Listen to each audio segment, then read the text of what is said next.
নিচের কোন ভগ্নাংশের ঊর্ধ্বক্রম ক্রম আছে, তার মানে which of the following fraction has in ascending order, which of the following fraction has in ascending order, নিচের কোন অপশনটা অ্যাসেন্ডিং অর্ডারে আছে, মানে মানের অ্যাসেন্ডিং মানে ছোট থেকে বড়।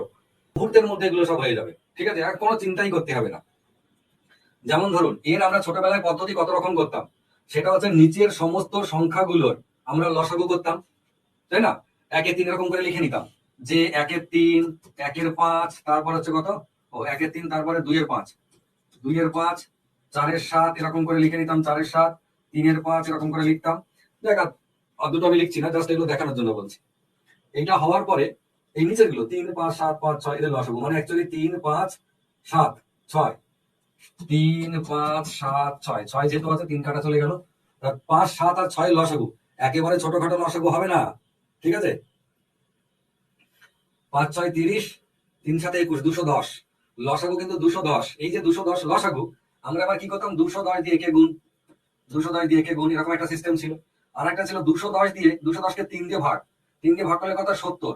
তাহলে এটা কি করতাম, 70 দিয়ে উপরেও গুণ, 70 দিয়ে নিচেও গুণ।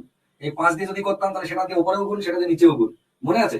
তো সেটাও একটা পদ্ধতি কিন্তু ইউটিউবে, আমি এটা নিয়ে আর একদম বেশি সময় নষ্ট করছি না, আপনারা এটা ইউটিউবে দেখবেন। ভাগ মুছে দিতে হলো, কিছু করার নেই। এইবারে আমি এইটাকে একটু লিখে নিচ্ছি, একের তিন, তারপর হচ্ছে দুইয়ের পাঁচ, আপনারা নিজেরাই বলবেন, চারের সাত হলো, তারপরে তিনের পাঁচ, পাঁচের ছয়, আর একটা হচ্ছে ছয়ের সাত।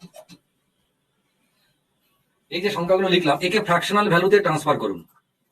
মানে আমরা একটু আগে শিখলাম, একের তিন মানে 33.33%, দুইয়ের পাঁচ, দুইয়ের পাঁচকে আমরা ভেবে নেবো একের পাঁচ ইন্টু দুই, তাহলে একের পাঁচ মানে কত পার্সেন্ট ছিল, 20%, তাহলে 20% ইন্টু দুই মানে এটা কত, এটা হচ্ছে 40%। ম্যাচ করে দেখুন, 5 ভাগে 2 ভাগ মানে কি, 10 ভাগে 4 ভাগ, তো 10 ভাগ 10-এর মধ্যে 4 তো 40%, 100-র মধ্যে 40 হয়, বলো।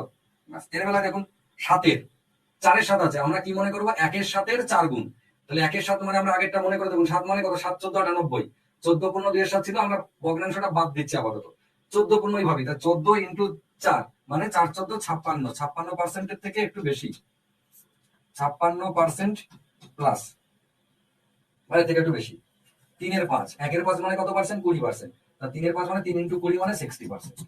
পাঁচের ছয়, ছয় মানে 6 স্ল্যাব, একের 6-এর 5 গুণ, একের 6 মানে কত ছিল, 16 পূর্ণ 2-এর 3, তাহলে 16 ইন্টু 5 মানে 5 16 80, 80%-এর থেকে একটু বেশি হবে। এর বেলায় সাতের, আমরা সাতেরটা আগে একটা দেখেছি 14 পূর্ণ, তাহলে 6 14 84, এটা হবে 84 প্লাস, ছোট থেকে বড় মানে সব থেকে ছোট কে, সব থেকে ছোট এ, তারপরে এ, তারপরে এ, দেখুন পর পর এই অঙ্কটা সাজানো আছে, পর পর মানে